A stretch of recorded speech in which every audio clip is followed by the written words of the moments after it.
और सुने मेरी बात, आपके जलसों में भी कुछ ऐसे आ जाते हैं जो ताहिरुल पादरी को मानते हैं और बुक स्टॉल लगा लेते हैं।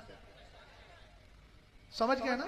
मुझे डर किसी से नहीं है, इसलिए कि मैं डरता हूं अपने रब से, किसी के बाप से नहीं डरता। मैं डरूं क्यों भाई? क्यों डरूं? इसलिए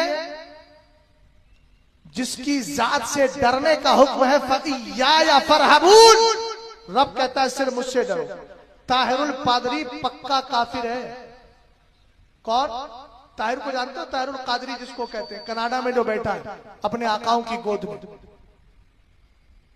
ताहिरुल पादरी पक्का काफिर है। और अगर किसी को दलील चाहिए तो बैठे, अल्हम्दुलिल्लाह एक रही, जितनी दलीलें चाहिए उतनी दलीलें दूंगा। ये मैं डंके की चोट पे बोल रहा हूं। एक बात मुझे बताइए, आप ईसाई और यहूदियों को आप बिलीवर और मोमिन मानते हैं? भाई कौन कौन कहता है? कोई कह सकता है मोमिन है?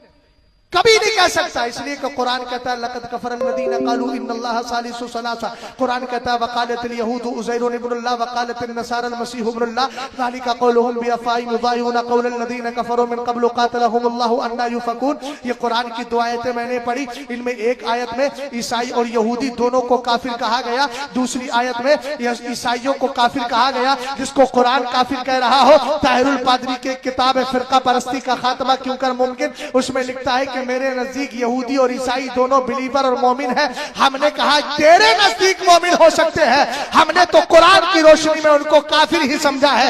इसलिए उन काफिरों को जो मोमिन समझता है उस पर भी कुफ्र का फतवा लगेगा। इसलिए ऐसे शख्स जो ताहिरुल पादरी की किताबें बेचे या उसको फॉलो करे, उनकी ना तो किताबें खरीदे ना उनको बुक स्टॉल लगाने दे। इसलिए कि हमें वफादारों की किताबें चाहिए, गद्दारों की किताबें नहीं चाहिए।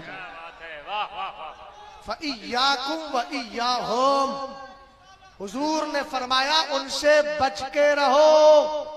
बचने में किताब से भी बचो, उनकी तकरीर से बचो, उनकी डिबेट से बचो, उनके जाहिरी मुनाजरों से बचो, उनकी गुफ्तगू से बचो। क्यों? ला युदिल्लूनकुम वला यफ्तिनूनकुम, कहीं ऐसा ना हो कि वो तुम्हें गुमराह कर दें, फितने में मुब्तला कर दें। इसलिए ईमान बचा के ले जाओ, ईमान बचा के लेकर जाओगे ना, और ये कहते जाओगे लहद में इश्क़े रुखे शह का दाग लेके चले, अंधेरी रात सुनी थी चराग लेके चले। और जब कब्र में पहुंचोगे, साल 2 साल के बाद मुझ जैसा आदमी फातिहा पढ़ने आएगा और ज़बाने हाल से कहेगा बताओ क्या है, तो तुम भी ज़बाने हाल से जवाब दोगे खाक होकर इश्क में आराम से सोना मिला, जान की इक्सीर है उल्फत रसूलुल्लाह की। इस्लाम जिंदाबाद, मुसलमान पाइंदाबाद। भाई बात समझ में आ गई आपके?